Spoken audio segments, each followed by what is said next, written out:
Hello, Capricorn! Salamat sa pagbisita o salamat sa pagbabalik. Ito po ang inyong Sun, Moon, Rising Sign, and Venus Journal reading para sa sign ng Capricorn.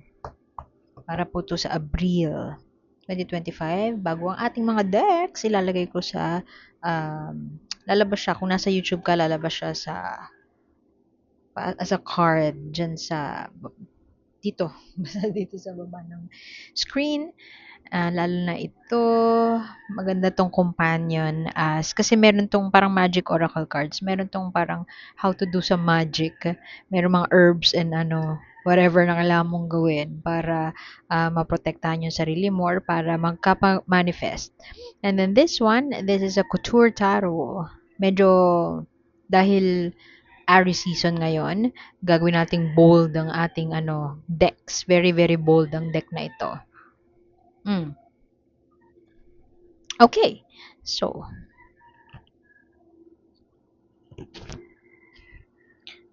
para kay Capricorn. What's up? Kunin natin ang core energy ni Capricorn. Kunin nyo lang po kung ano yung nakarelate kayo. Tapos nyo hindi. Kung hindi nakarelate, okay lang yan. Maaaring sa susunod na buwan ang siyang makakarelate tayo. Pero naniniwala ako meron at merong dahilan kung ba't tayo napadpad dito. Maaaring sa deck na ito, sa deck na yan, o doon sa oracle cards na yun nga, you don't have to be certified para maintindihan nyo ang meaning niya. Okay, two of wands, Capricorn, what are you planning to do? Parang nasa iyo na ang lahat, pero parang may kulang pa.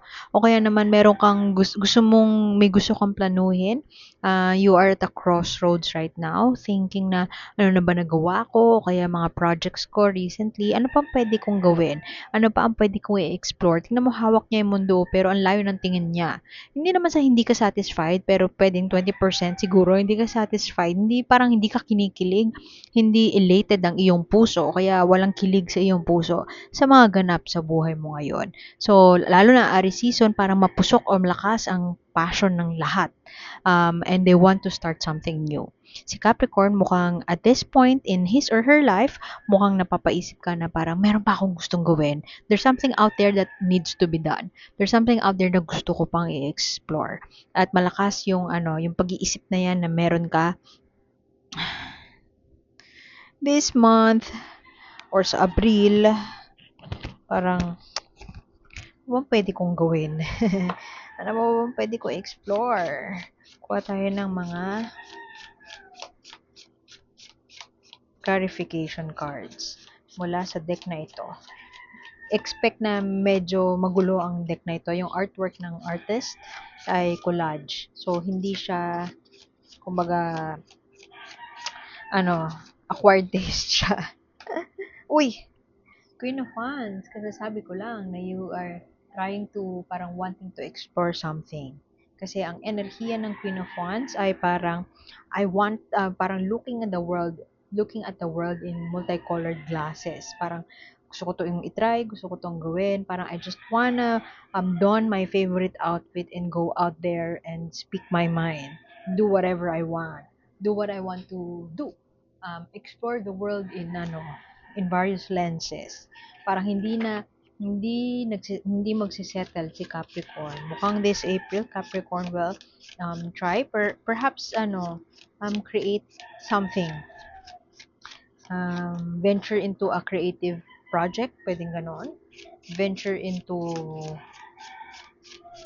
a new role. Pwedeng may tatanggapin ka na project na pwedeng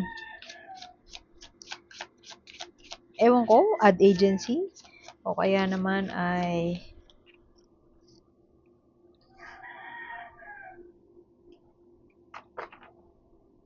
something na hindi mo usually ginagawa.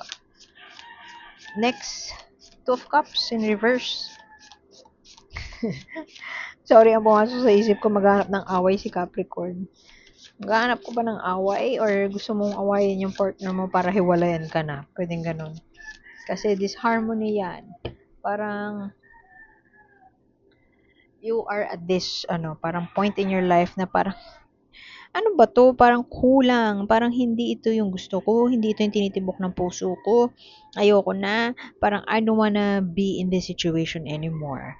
And for some of you, dahil Two of Cups na lumabas, this could be a romance reading na parang yung partner niyo sawa na kayo. Sorry, kung cross-watcher ka kay Capricorn, I'm so sorry, pero yun ang sabi ng cards. Ayaw na sa'yo ni Capricorn. Parang maghahanap ng away eh, kasi yan sumunod talaga siya sa Queen of Wands. So, ang Queen of Wands, mapusok yan na energy. Malakas ang fire within her. Na parang, bahala ka dyan. I will try every color in my hair. O kaya I will try this flamboyant outfit. I will go out there. I will do whatever I want. This is a strong, independent woman. So, pwede naman na, I'm not saying na you are a lousy partner kung ikaw ay cross-watcher ni Capricorn. Pero, tingnan mo din kung ano yung parang saan tayo nagkulang o kaya naman ay pwede kasi na Capricorn is na-outgrow ka na ni Capricorn. Kung cross-watcher ka ha, I'm saying that sa cross-watcher ni Capricorn. So, kay Capricorn naman, I feel like may na-outgrow na partnership. Ayan nga, nasa kanya na yung mundo, di ba? That's just looking out there, looking towards the horizon. Parang, this is not something na I like to do. I want to do more. I want to be more. Very, very mabubuhay ang ambitious self. Capricorns are very ambitious. So, mabubuhay yun sa kanila this month. Buhay na buhay ang ambition ni Capricorn this month. And yung iba sa inyo, ayun na nga, yung relationship ang, sorry, lang. Relationship ang at stake. Oh, nandiyan pa si Queen of Swords. Yung iba sa inyo, in a same-sex partnership, pwedeng female to female na partnership. Kasi, kung si Capricorn itong mapusok, Queen of Wands, nagka-clash sila ni Queen of Swords. Feeling ko ito yung partner ni Capricorn eh. So, pwedeng yung, I could be connecting with a Capricorn na, yun nga, female to female na relationship. Or pwede din naman, kung hindi, basta yung energy nito nung partner ay very intellectual. They speak their mind. Pwede, ang ano dito, cold-hearted bitch eh. Usually, si Queen of Swords. Parang bahala ka dyan. I think she's the voice of reason. So, kung merong gustong i-pursue si Capricorn, this person yung voice of reason ni Capricorn. Yun nga lang ngayon, pero parang mainit ang ulo niya. So, kung si Capricorn ay maghahanap ng away, papatol siya sa'yo. Magkakapatulan kayo. Magka-level kayo eh. Parehas kayong queen. Parehas kayong gusto nyo kung ano yung you know what you want in life. You know how to do it. And matalino yung partner ni Capricorn. And she's not in the right, wala siya sa tamang pag-iisip ngayon. Wala siya sa tamang pag-iisip in a sense na kung maghanap ka nga ng away, papatulan ka niya. So, ingat-ingat lang din kasi baka gitnang-gitna Auto of Cups na reverse. This is disjointed o kaya lack of harmony in the partnership. Kung hindi yan, if you're not in a relationship, pwedeng yung dati mong BFF sa trabaho ay hindi kayo magkakasundo sa isang bagay. O kaya naman magkakaroon ng hurdle ang inyong partnership this month. Siguro malakas ang energy of ang energy na parang sinabi ko sa'yo gawin mo eh. Bakit hindi mo kasi ginawa? 'Di ba sinabi ko na sa'yo miscom? Pwedeng miscom. Yung iba naman sa inyo pwedeng in a legal battle o kaya will undergo a legal battle. If you're not dealing with a Libra, pwedeng itong justice na to is, yun nga, you are undergoing a legal battle. Tingnan mo, may babae doon, she's wearing the crown, pero at the same time, guided by the owl, wisdom of the owl. One of you will channel yung inner wisdom niya to navigate the situation.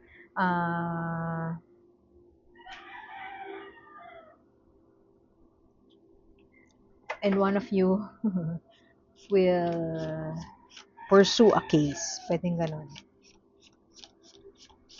Always seek the truth.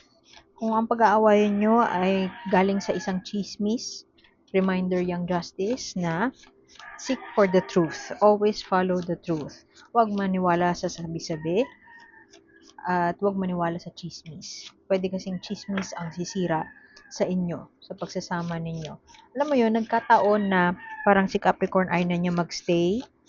Ang dami niyang gustong i-pursue. Tapos, na-complicate yon ng mga chismis ng mga tao sa paligid. So, huwag kang maniwala, huwag kang makinig sa chismis at sundin mo lang ang iyong inner wisdom. Yung chismis na yan, ang sisira. Huwag maniwala sa sabi-sabi. Yung chismis na yan ang siyang sisira sa inyong pagsasama. Ten of Pentacles, ooh, nice. Coming home to yourself. Finding what home means to you. Finding that peaceful and loving home. Tingnan mo, may Christmas tree dito. Yung author kasi, ang Ten of Pentacles, reminiscent sa kanya ang Christmas. Yung joy of giving, receiving, nasa bahay ka lang, nakabakasyon ka, nagpapahinga ka, and makaka-receive ka ng gifts at the same time, yung joy of giving, ma-appreciate mo. So, pwedeng Capricorn is in the running or ini-effortan ni Capricorn or e-effortan ni Capricorn ang kanyang financial stability this month. Para pwede kasing yung iba sa inyo pinag-aawayan, si Capricorn gusto na travel overseas or magtrabaho abroad, buhay na buhay ang ambisyon ni Capricorn na mag-venture out there, pumunta sa ibang lugar, pwedeng ganyan, o kaya naman mag-change ng career path. Yung partner niya, hindi sang-ayon doon, parang yung reason ng partner niya, parang hindi practical yan, hindi ikaw yan, hindi yan nararapat sa'yo, hindi naman siya nakikialam ako, pero nakikialam na nga ako. Hindi yan makakatulong sa'yo. Pero nga lang nga, si Capricorn, matigas ang ulo, parang para sa kanya, hindi. Ang sabi ng intuition ko, ng inner guidance ko, inner wisdom ko, this is what I need to do. This is, I'm in the, parang in the process of finding what feels abundant to me. What is abundant to me. Ang trade-off nun ay the relationship. Pwedeng Capricorn is parang wanting a good life, a better life, building a better life, pero ang kapalit nun ay maiiwan yung partner niya. May maiiwan at hindi gusto yun nung maiiwan, syempre. Kasi parang puro ka na lang ambisyon. Uy, star card. Alam nyo, ang star card, it always comes after the Tower. So the tower could be implied here. Tower means something that is not built on a solid foundation will fall apart. So kahit anong gawin mo, bibigay sa universe yung sampal na yon. Matigas ang ulo mo ayaw mong gawin to O sige, ako na, divine intervention siya. So ang star card ay after that divine intervention. There's hope, there's calmness, there is settling down, and there is healing. So, pwedeng yung iba sa inyo, focus sa healing. Focus sa, parang mabilis ang pangyayari Kung magkakaroon ng breakup this month, maghanap ka nga ng away para mag-break na. I feel like you will do everything in your power para mag-heal ka agad. Maghilom agad ang mga sugat. Capricorn will make a choice. Pwedeng for the longest time, pwedeng si Capricorn ay, yung relationship na ito ay parang extremes. Or parang, ang dami ng sinakripisyo dati ni Capricorn. So ngayon, gusto niya na ng balanseng buhay at ayaw niya na ng sumugal-sugal pa. Parang,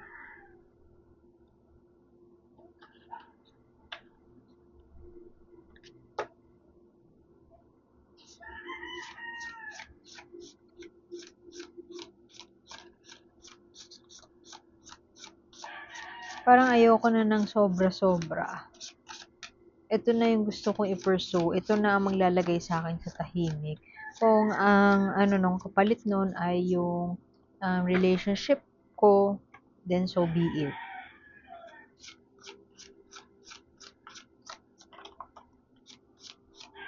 Hala? King and Queen of Swords. Very extreme to Pwedeng walang makarelate o isa lang makakarelate na Capricorn. Very extreme. Ang isang scenario na nakikita ko dito si Capricorn, yung third party. Merong couple dito, King and Queen of Swords. Couple dito na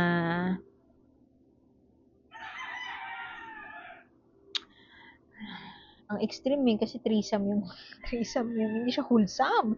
Threesome yung nakikita ko. Pwedeng yung iba sa inyo, meron ng existing na yung partner nyo o kaya naman yung ka-connection nyo, meron ng partner. Na-invite ka sa, example lang to na-invite ka sa threesome, ganyan. And then yung isa doon sa partner, magjowa na yon ay na-in-love na sa'yo. Pero ikaw tong strong independent woman, I don't wanna be part of that love triangle. I will find my way out and I will do it. Extreme yun. Pero pwede kasi na mayroong nakaka-relate doon. Meron kasing King and Queen of Swords dito, oh. Merong presensya ng dalawang tao na magkaugali, magkaparehas na pagkarehas. Kung hindi couple, very reasonable, intelligent sila, sila yung voice of reason.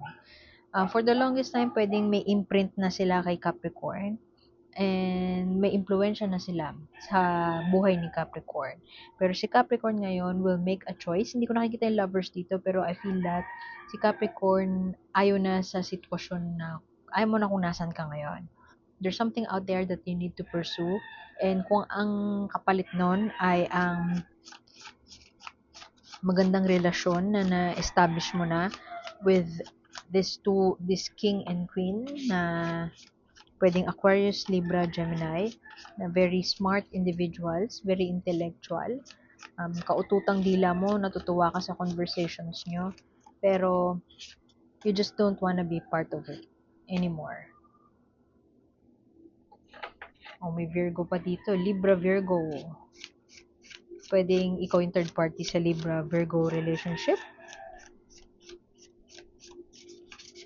O pwede din naman na lalaya si Capricorn sa connection na ito. Pasensya na pala kayo kung may narinig kayong mga ingay sa paligid. Masyado malakas. Ang mga tilaok ng manok ng kapitbahay namin. Parang common siya sa Pinoy lagi sila nakikisabay sa reading ko, no? Anyway, pasensya na po and salamat sa patience. Hindi naman mag-a-adjust ang aking hindi mag-a-adjust yung parang pag-feel ko ng gawin. Hindi tayo mag-a-adjust sa mga manok na yan. Anyway, lalaya si Capricorn and siya, parang ayoko na nga kasi dito. I think I should find my soul. Magso-soul searching si Capricorn. Seeking wisdom, seeking enlightenment. Yung iba sa inyo pwede yung Capricorn ay alam mo yun, may nakaka-recognize na siya na parang hindi na ako to. Hindi na ito yung gusto kong mangyari sa life ko. I think I should do more, I should be more, I want to do more. And pwede din kasi na na naloko si Capricorn in the past nitong dalawang to or whoever. And para sa kanya, he or she will stand her ground na parang hindi ako budol na. And kung malaki ang impact ng mga tao na yun sa buhay ko, ayoko nang mumuhay na under the influence of anybody else. I'm stepping into my power and carving my own path. Parang ganon. Pero mukhang this April pwedeng mapapaisip or yun nga, magso-soul searching si Capricorn at iisipin niya yung mga ways para makapag-heal, ma-redeem niya yung sarili niya doon sa mga choices na hindi magandang ginawa niya in the past.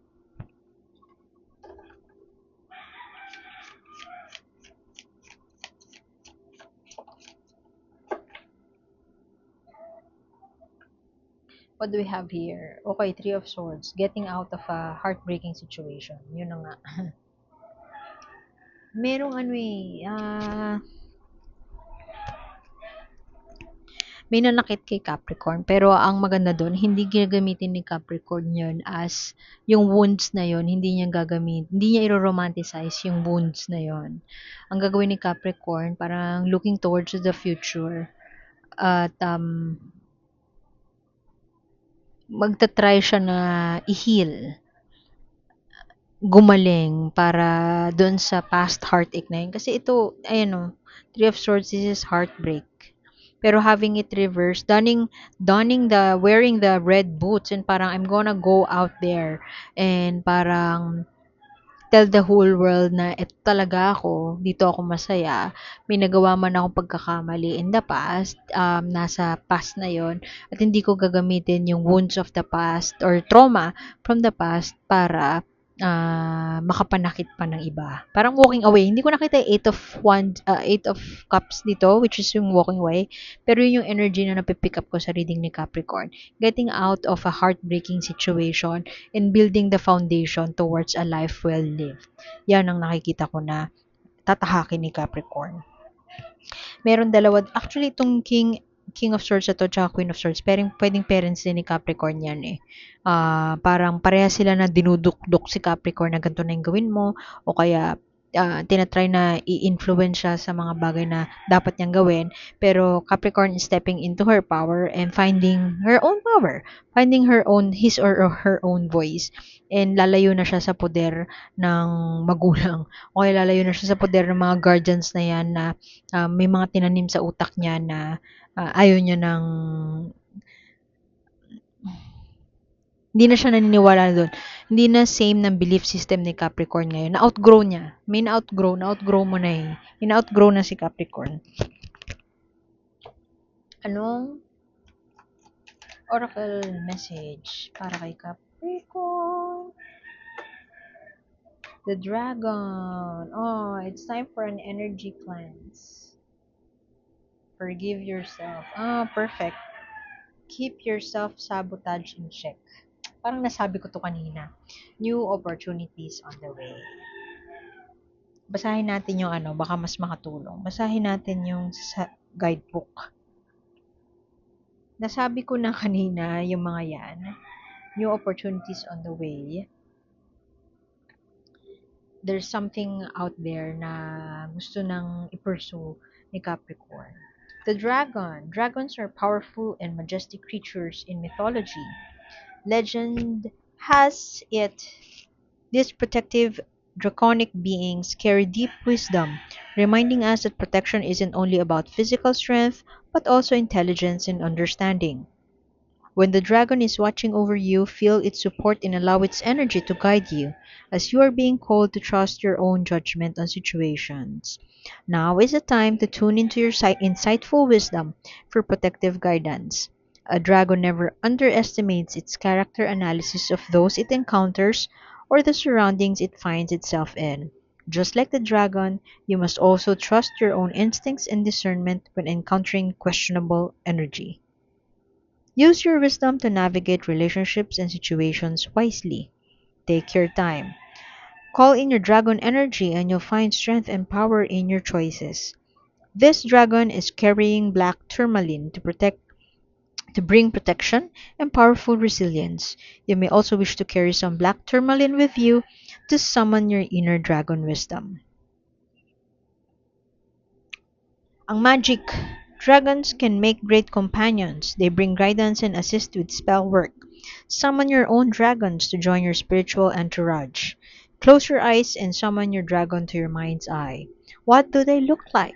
Focus in on the details like their color, size, scales, eyes, tail, and energy. When you have conjured up this vision, ask your dragon their name and spend some time in conversation. Thank them for connecting with you and ask them for guidance or any question you would like an answer to. Stay in regular contact. Invite them to your rituals and spend time with them during your meditations. Dragons are known to be sensitive, and their feelings can get hurt when they are forgotten about. You can also bring your dragon to life by drawing them. Or ask what scent they connect with and enchant a potion with their energy to use whenever you wish to feel their presence. Hmm. Imagine Dragons. Imagine Dragons, the band. Anyway, you are in the journey towards self-recognition or standing your ground and conjure that dragon within you. I feel na for the longest time under the influence of some adults is si Capricorn na I'm connecting with right now, and lalaya na si Capricorn doon. So, protect yourself also, and remember that new opportunities are on the way. So, I'm gonna leave it at that, Capricorn. Like, share, subscribe lang po, and sana makita ko ulit next time. Ako po si A, and see you soon. Bye-bye!